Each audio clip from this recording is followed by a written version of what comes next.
그래서 거기 보시면 다음은 영업부 사원 최원호의 연말정산을 위한 자료이다. 부양가족은 별도의 소득이 없고 최원호와 생계를 같이 하고 있다. 지출 내역은 모두 국세청 연말정산 간소화 자료 및 기타 증빙에서 확인된 내역이며 주민등록번호는 모두 옳은 것으로 가정한다. 사원등록 메뉴의 부양가족 명세 탭에서 부양가족 입력, 연말정산 추가자료 입력 메뉴에서 월세 주택 임차 탭과 연말정산 입력 탭을 작성하시오. 단 최원호의 총급여액은 6천만 원이며 최원호의 세부담 최소화를 가정할 것. 그래서 일단 여기로 오세요. 거기 써 있는 것처럼 여기 사원 등록에 무슨 가족이요? 부양가족. 여기로 가도 되고요. 여기도 상관없어요. 연말정산에서 최원호 가서 여기 부양가족 있죠? 여기에다 넣어도 어차피 똑같긴 합니다.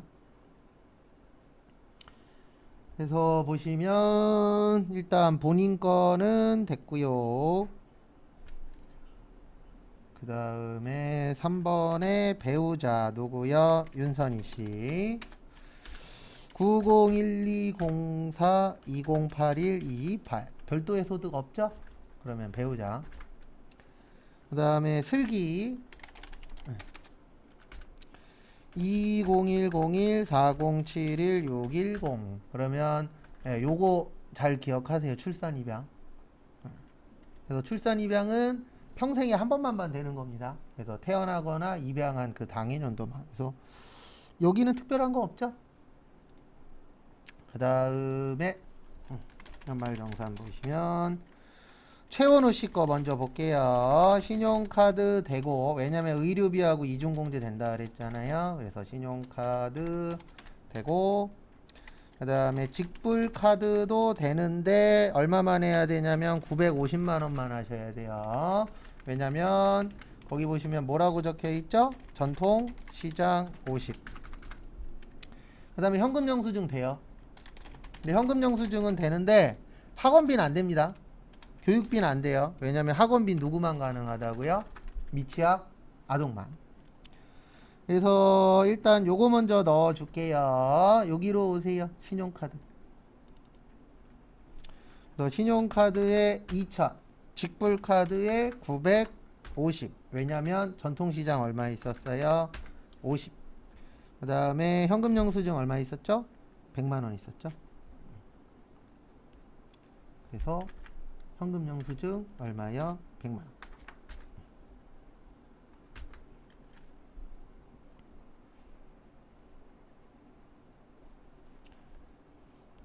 그 다음에 다음 거 또 보시면 보험료 됩니다.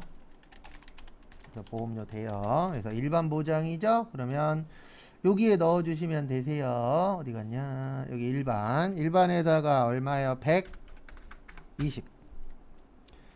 그 다음에 의료비 되고, 그 다음에 시력보정용 안경은 얼마까지만 된다고요? 50만 원까지만. 그래서 진찰은 되고, 콘택트 렌즈는 얼마까지만이요? 50만 원. 그 다음에 건강기능은 안 된다 그랬죠? 그래서 이렇게 하시면 됩니다. 여기 부양가족 가셔서 의료비 가셔서 이거 2번 넣으셔야 돼요. 여기 의료비 왜 안 나오냐? 여기에서 최원호 증빙코드 하나에 한 건에 250. 그 다음에 또 최원호 국세청장 한 건에 여기는 얼마만 넣으셔야 돼요? 50만 원. 합치면 안 돼요. 이건 다 따로따로 넣어줘야 돼요.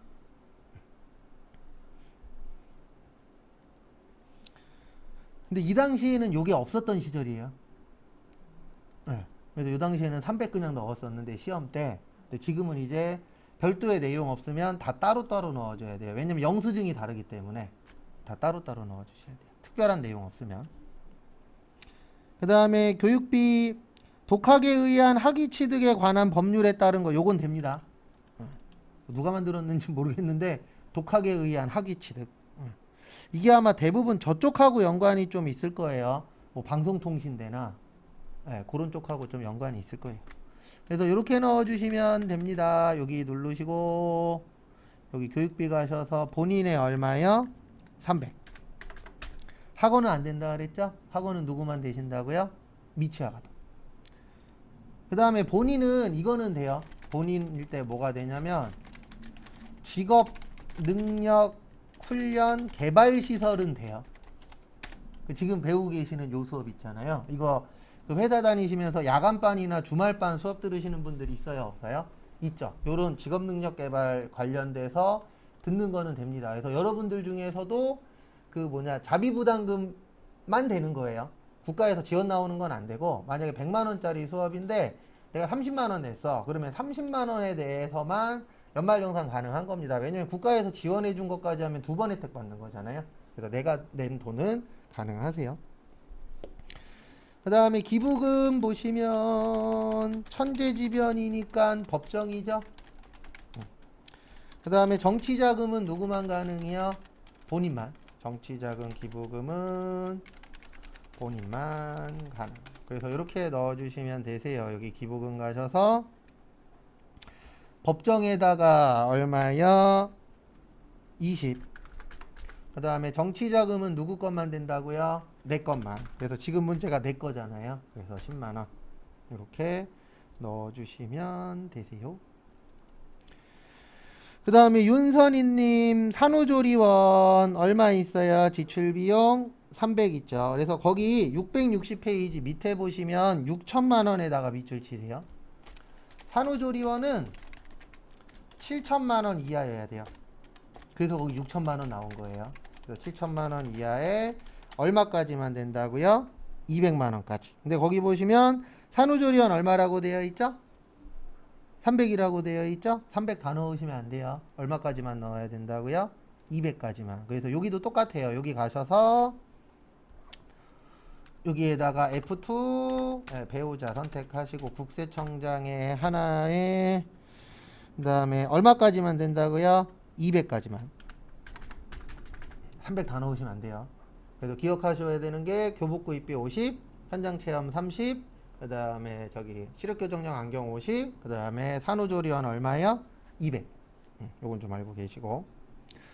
그 다음에 다음 거 보시면은요. 거기 보시면 고등교육법에 따른 통신대학 있죠? 통신대학은 됩니다. 대학교까지는 돼요. 통신대학이면 대학이잖아요. 그래서 여기 교육비 가셔서 대학생에다가 얼마 넣으세요? 300. 300이 아니고 교육비 지출용 얼마요? 100. 요건 가능합니다. 그 다음에 저기에다 밑줄 좀 쳐주세요. 최슬기. 최슬기 자녀죠? 근데 의료비 돼요. 왜냐면 돈 안 벌고 계시죠?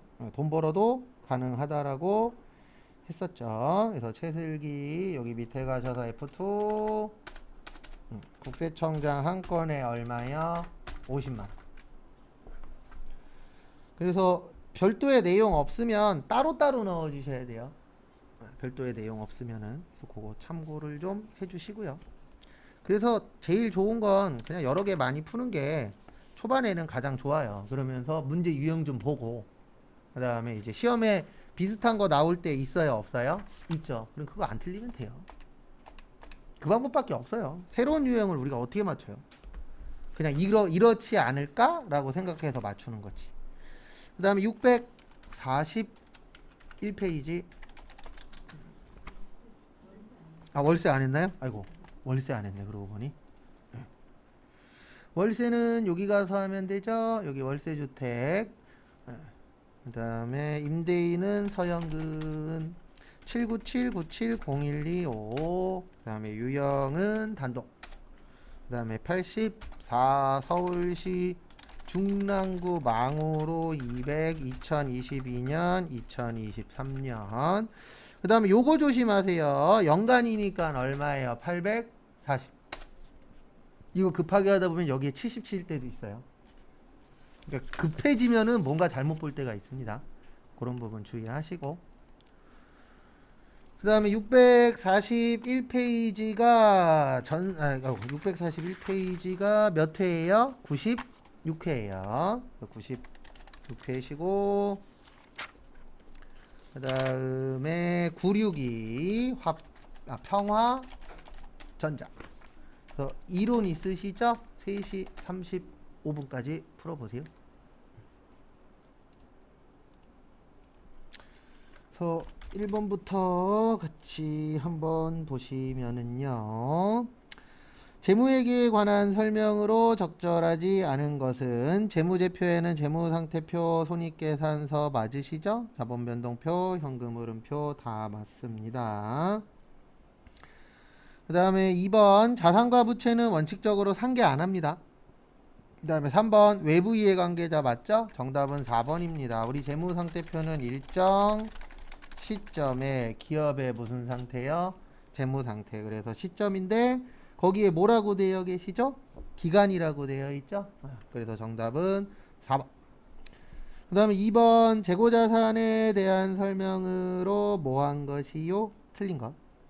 그래서 재고자산이란 무슨 목적으로 갖고 있는 거라 그랬죠? 판매 목적. 그래서 1번은 맞고요. 그 다음에 2번 보시면 재고자산이란 수량을 결정하는 방법의 계속기록법, 실지재고, 혼합 맞습니다.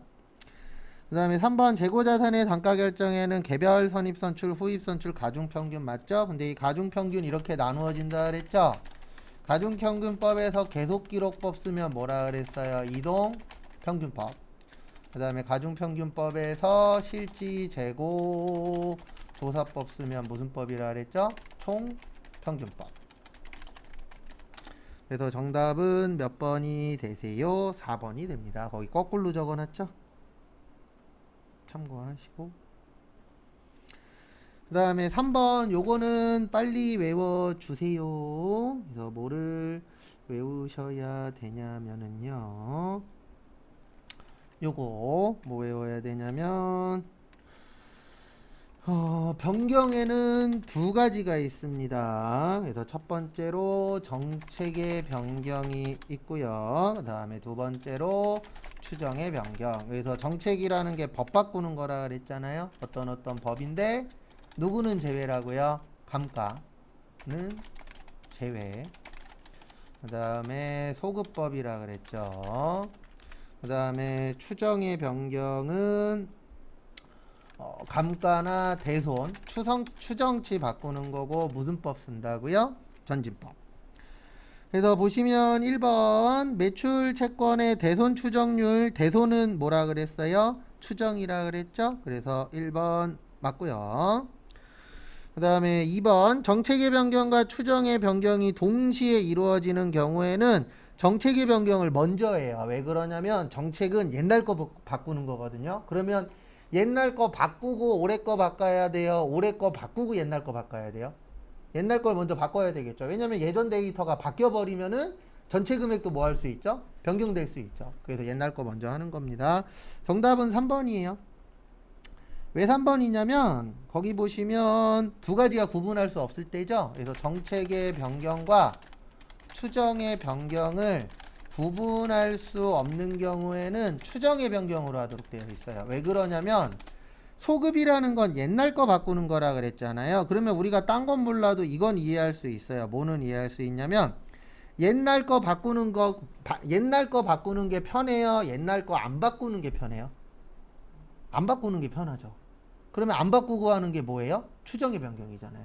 올해 거부터 바꾸는 거니까. 전진법이라는 건 과거 거는 안 보는 거예요. 그래서 이런 식으로 이제 두 가지가 섞이면 무조건 편한 걸로 하는 거예요. 그래서 우리 자본적 지출과 수익적 지출을 구분할 수 없을 때는 무슨 적 지출로 한다 그랬어요? 수익적 지출. 왜냐면 자본적 지출은 자산이잖아요. 그럼 자산은 내년에도 신경 써야 돼요. 왜냐면 내년으로 넘겨주니까. 근데 수익적 지출은 비용이잖아요. 비용은 올해로 끝나는 거잖아요. 그러면 내년에 신경 쓸 게 있다 없다? 없다. 그 다음에 요것도 같은 말이에요. 개발비와 연구비를 구분할 수 없는 경우에는 연구비라 그랬잖아요. 왜냐면 개발비는 자산이고 연구비는 뭐예요? 비용이었었죠. 그래서 그런 식으로 볼 줄 아셔야 됩니다. 그 다음에 4번 이익 조정을 목적으로 한 건 회계 변경이 아니에요. 회계 변경이라는 건 일반적으로 더 좋은 방법이 있어. 아니면은 회계가 바뀌었어. 그전에는 무조건 선입선출법 쓰라 그랬는데 앞으로는 후입쓰래. 그러면 법이 바뀌면 우리는 쫓아가야 되잖아요.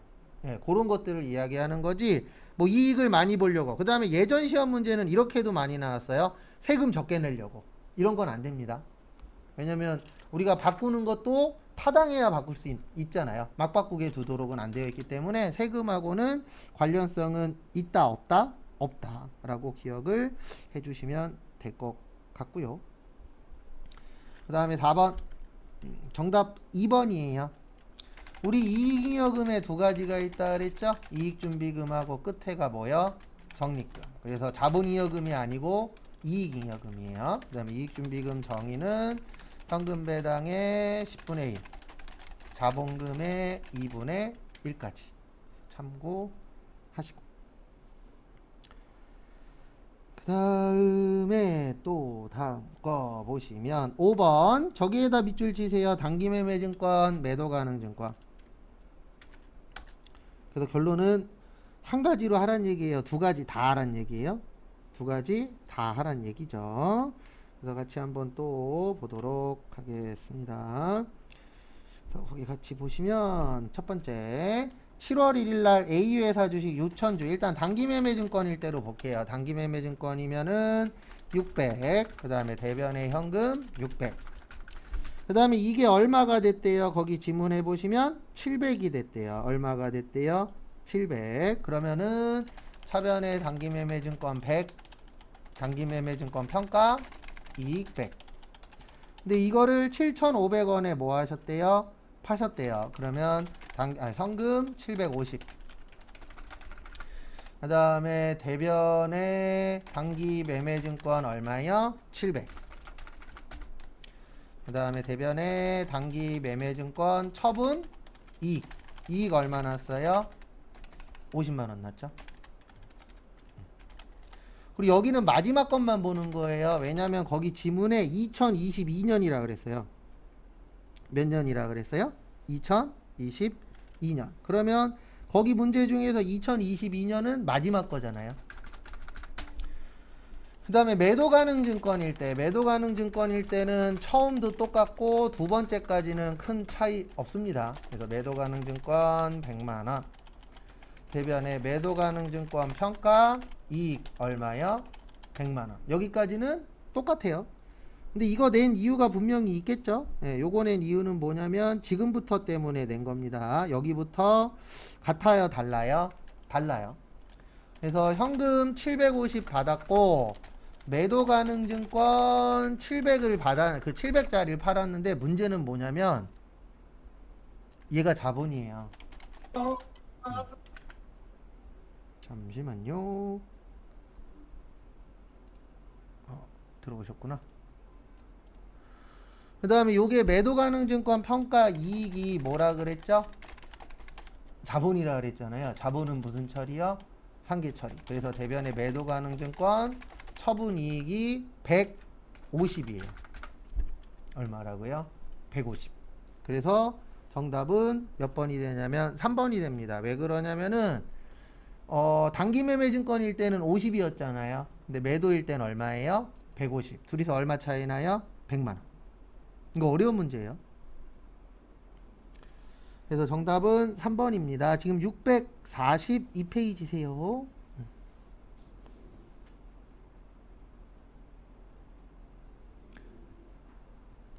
그 다음에 6번 저기에다 밑줄 치세요. 공손. 그리고 5번은 분계 답 적어드리면 그거 보고 답 한번 쫓아해 보시고 이해 안 되시면 따로 물어보세요. 그 다음에 우리 공손에는 두 가지가 있다 그랬습니다. 정상적하고 뭐가 있었죠? 비정상적. 642페이지. 그래서 우리 정상적일 땐 어떻게 한다 그랬어요? 매출 원가에 뭐 한다 그랬죠? 가산. 그리고 회계 처리는 한다 안 한다? 안 한다. 그 다음에 비정상적일 때는 영업 외 비용 처리한다 그랬죠? 그리고 뭐 한다 그랬어요? 회계 처리 한다. 그래서 정답은 3번입니다. 정상하고 비정상하고 제조원가에 포함시킨다 그랬잖아요. 제조원가에 포함시키는 건 정상적일 때고 비정상적일 땐 뭘로 처리한다고요? 영업 외 비용. 그런 것들 좀 봐주세요.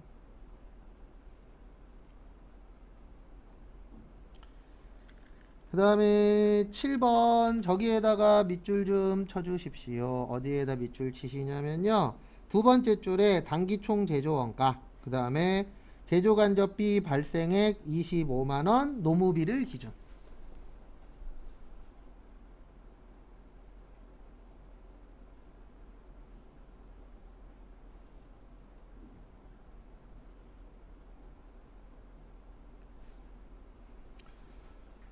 그래서 보시면은요.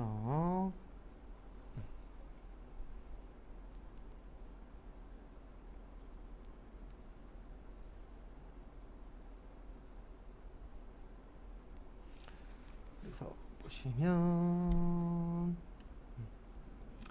7번 일단 단기 총 제조, 아이고 또 영어네.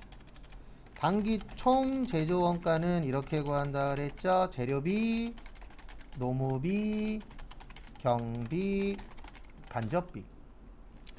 그래서 거기 보시면은 제조 간접비가 25만 원인데 뭐를 기준으로 나누신대요? 노무비 기준으로 나누신대요. 그래서 항상 기준은 전체분에 해당되는 겁니다. 그래서 거기 보시면 노무비 전체가 50이고요. B는 얼마예요? 20이죠? 그러면 얼마 나오냐면 10만 원 나와요.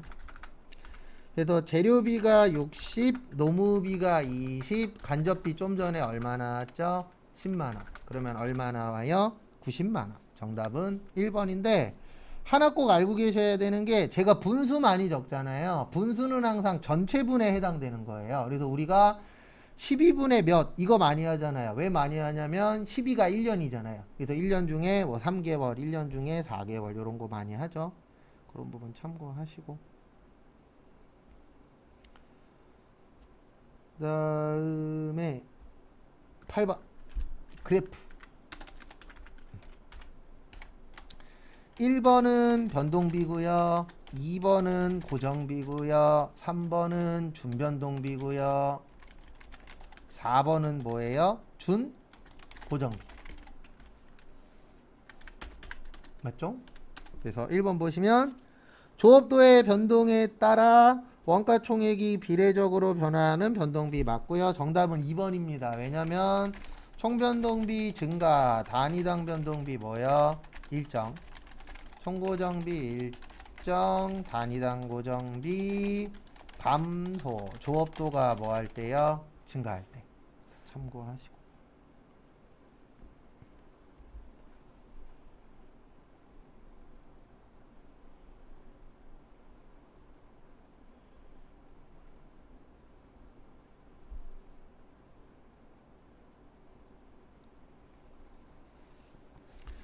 그래서 정답은 2번이세요. 그 다음에 9번. 예정배부율은 노동시간당 1,000원이래요. 그래서 예정배부는 시간당 얼마라고요? 1,000원. 그 다음에 실제 노동시간이 몇 시간이에요? 1,000시간. 그 다음에 10만원 무슨 배부? 과다배부. 그러면 요건 이해하셔야 돼요. 1,000시간이죠. 시간당 1,000원이라 그랬죠. 그러면 실제는 얼마가 되는 거예요? 100만원. 그 다음에 실제가 100만원이 아니죠. 아이고 죄송합니다. 큰일 날 뻔했네. 실제가 100만원이 아니고 예정이 시간당 1,000원이라 그랬잖아요. 그러면 1,000시간이니까 예정은 얼마가 되는 거예요? 1,000만원이 되는 거예요. 1,000만원이 아니고 100만원이 되는 거예요. 그러면 여기 보시면 10만원 과다배부라 그랬잖아요. 항상 제가 기준은 누구라 그랬죠? 실제. 실제보다 10만원 큰 게 100만원이에요. 그러면 실제는 얼마여야 돼요? 90이겠죠. 그래서 정답 몇 번이요? 1번. 설명은 한 번 더 드릴게요.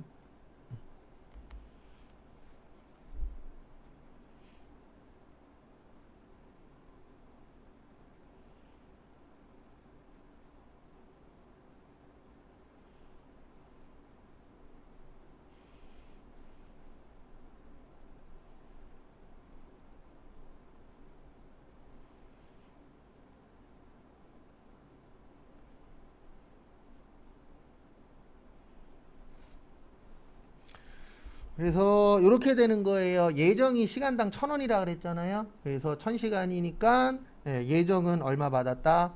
100만 원. 그 다음에 항상 누구 기준이라고요? 실제. 그러면 실제보다 10만 원 큰 게 100만 원이잖아요. 그러면 실제는 얼마여야 돼요? 90만 원. 그래서 항상 누구 기준으로 보는 거라고요? 실제. 이거 은근 헷갈려요. 그 다음에 10번 이런 것 좀 안 냈으면 좋겠어요. 그나마 쉬운 저기에다 밑줄 치세요. 직접 원가 배분법. 그나마 직접 배분법이 그나마 쉽습니다. 배분법 중에서는.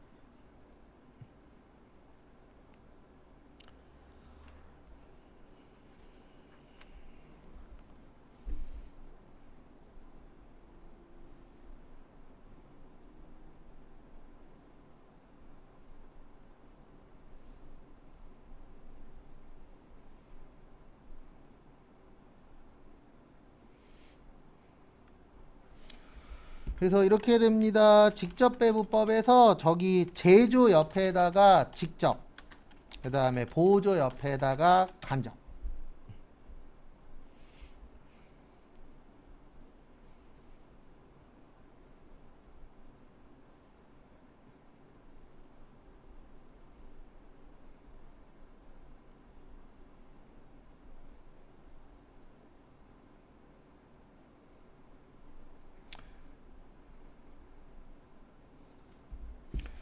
그래서 보시면 저기 일단은 어디 갔냐, 수선이 60만 원이죠. 그래서 곱하기 원래는 800대 400대 600인데 보조는 없는 거예요.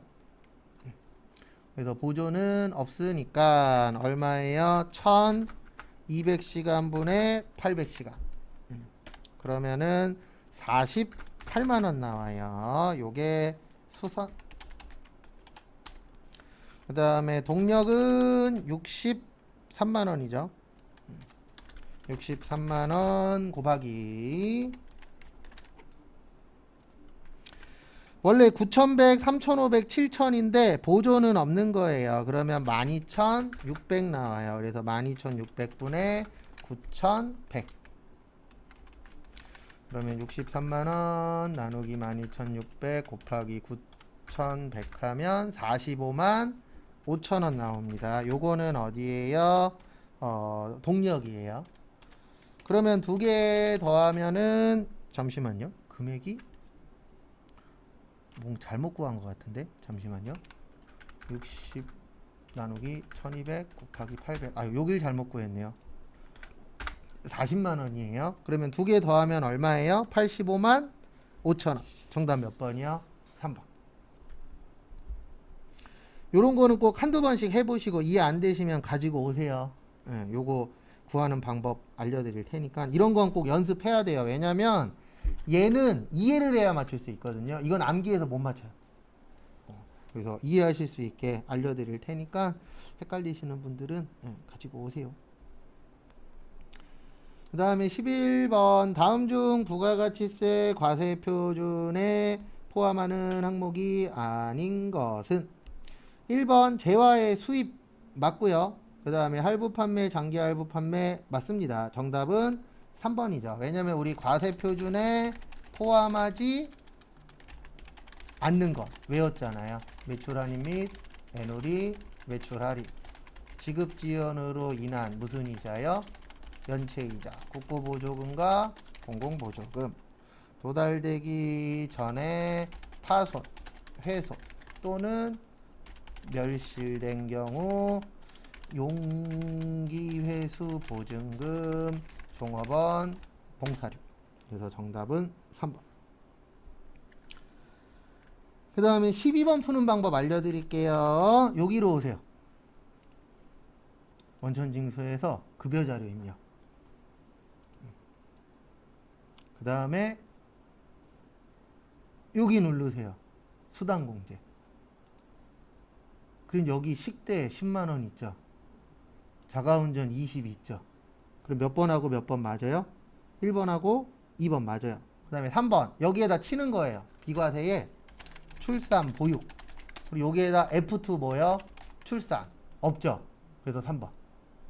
그 다음에 4번에 직무 발명 있어요. 직무 치면 500 이렇게 하는 거예요 원래. 그러니까 프로그램을 하나라도 더 알면 이런 식으로 맞출 수 있어요 없어요? 있어요. 저도 전산세무 1급 풀 때 프로그램에서 3개인가 4개 찾아갖고 맞췄어요.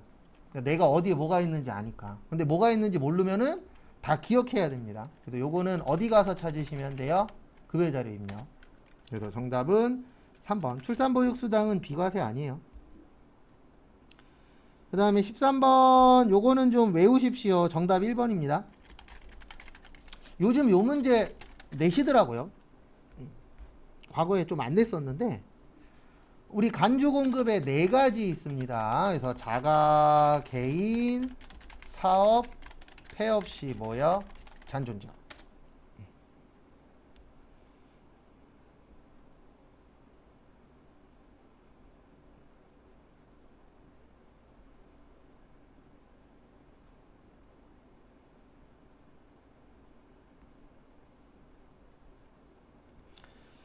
그래서 보시면 자가 공급이 또 3가지로 나누어져요. 면세, 비영업용, 소형 승용차. 요게 같은 말로 뭐라고요? 개별 소비세, 과세 대상, 자동차 같은 말이에요. 그 다음에 판매 목적, 타사업장 반출. 얘만 유일하게 세금 계산서 발행 가능해요. 왜냐면 타사업장도 사업장이죠.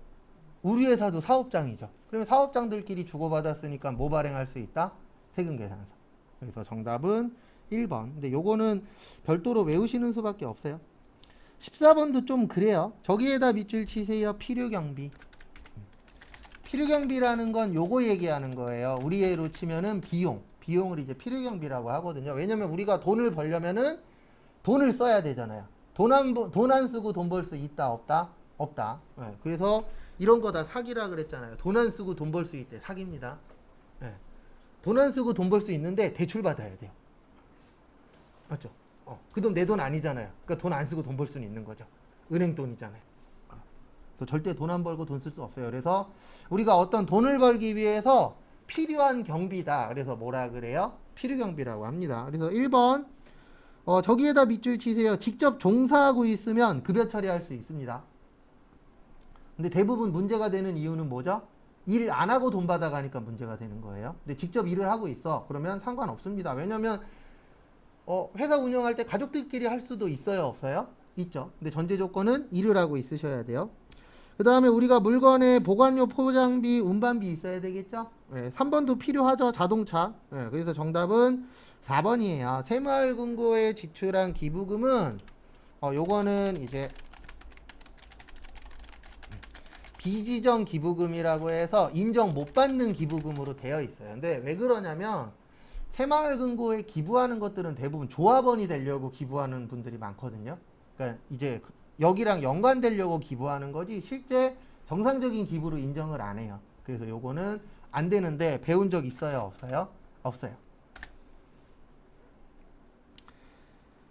그 다음에 15번에 수정에다가 밑줄 치세요. 그래서 일단 정답은 2번입니다. 우리가 수정하는 이유가 뭐죠? 잘해서 잘못해서? 잘못해서. 근데 거기 보시면 2번에 경정에다가 밑줄 치세요. 네, 경정이 뭐냐면 신고를 잘못한 경우. 그래서 요거는 국세청이 알고 있는 거예요. 그래 국세청이 알고 있는 다음에 내가 수정 신고하면 이거 인정해줘요? 안 해줘요? 안 해줘요. 그러니까 이게 무슨 뜻이냐면 국세청에서 회사한테 통보를 한 거예요. 무슨 통보였냐면 너 신고 잘못했더라. 그러면 통보받은 다음에 국세청이 지금 알고 있죠. 그러면 나 잘못한 거 찾았어. 지금 찾으면 이미 뭐 했다? 늦었다. 예, 그래서 인정해요? 안 해요? 안 해요. 그래서 누가 알기 전에 해야 돼요? 국세청이 통보하기 전에. 내가 먼저 하는 건 지장 없어요. 근데 국세청이 알고 나한테 통보했어. 그러면 그걸 이제 경정이라고 하거든요. 그래 나는 잘했다 잘못했다? 잘못했다. 지금 바꾸면은 인정한다 안 한다? 안 한다. 그래서 정답 몇 번이요? 2번. 해당하지 않는다라고 되어 있죠. 그 다음에 1번이 틀린 이유는 반드시 때문에 틀린 거고요.